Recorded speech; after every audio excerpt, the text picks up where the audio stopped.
Bienvenue à tous dans cette nouvelle vidéo, on se retrouve pour l'analyse de ce jeudi 7 avril 2022 sur les Pokémon de la deuxième génération.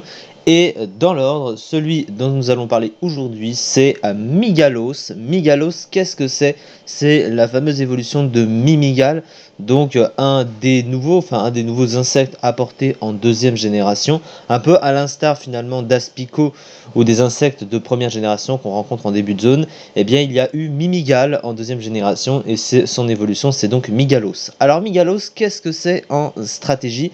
Il possède le même double type que Dardarnian d'ailleurs, insecte poison. Alors insecte et poison, c'est pas un type extraordinaire que ce soit défensivement et offensivement. Alors on va commencer par le défensif. Défensivement, il a cependant des résistances intéressantes. Il a une double résistance combat, donc un des trois types qui sert à passer le type acier, évidemment. Depuis la 6ème génération, il a également une résistance feu, donc c'est pas mal. À côté, il a une double résistance plante, une résistance poison et une résistance insecte. Donc il y a la résistance à demi-tour, mais ces trois types, plantes, insectes et poison, qui sont parmi les moins bons du jeu offensivement, donc assez rarement vus offensivement. Donc en résistance, c'est pas incroyable. Mais surtout, il a 4 faiblesses assez dérangeantes. Une faiblesse au feu, un des trois types qui sert à passer le type acier, évidemment. Le type vol, qui est tout le temps vu dans n'importe quel team, évidemment.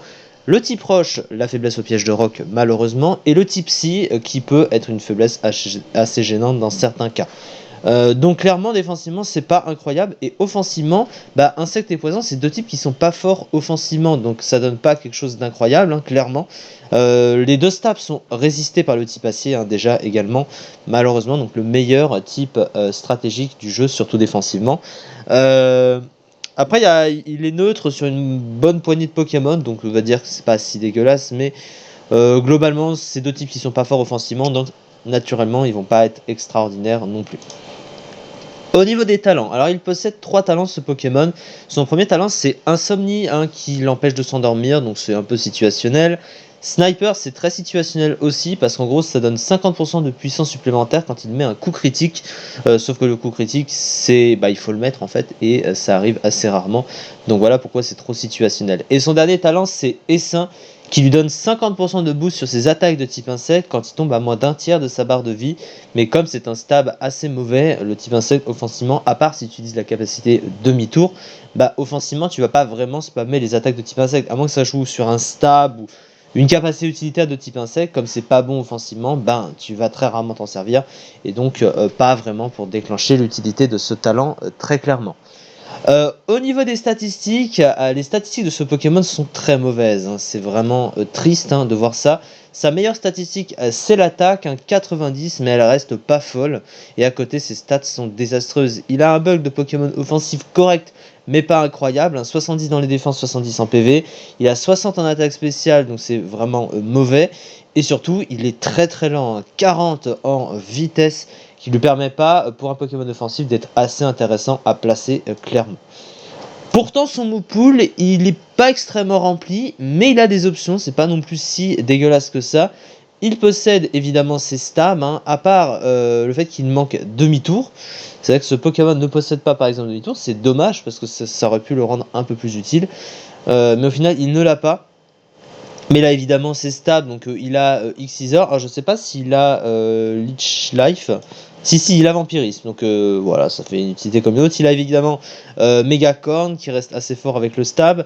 Poison Jab en stab poison. Il possède Poursuite, il n'est pas revenu dans Pokémon épée et bouclier, donc il l'avait encore à ce moment-là. Donc Poursuite, qui permet de doubler, de taper un Pokémon qui est sur le point de switcher, donc ça reste utile.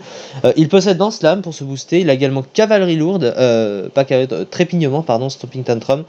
Un coverage de type sol pour passer les Pokémon de type acier. Kuba, qui permet de pallier à sa lenteur. Voilà, donc ça reste quelques petites options. Il a même Shadow Sneak, une autre priorité. Donc globalement, voilà, il a des options, mais le problème c'est qu'il n'y a pas grand chose de plus à côté.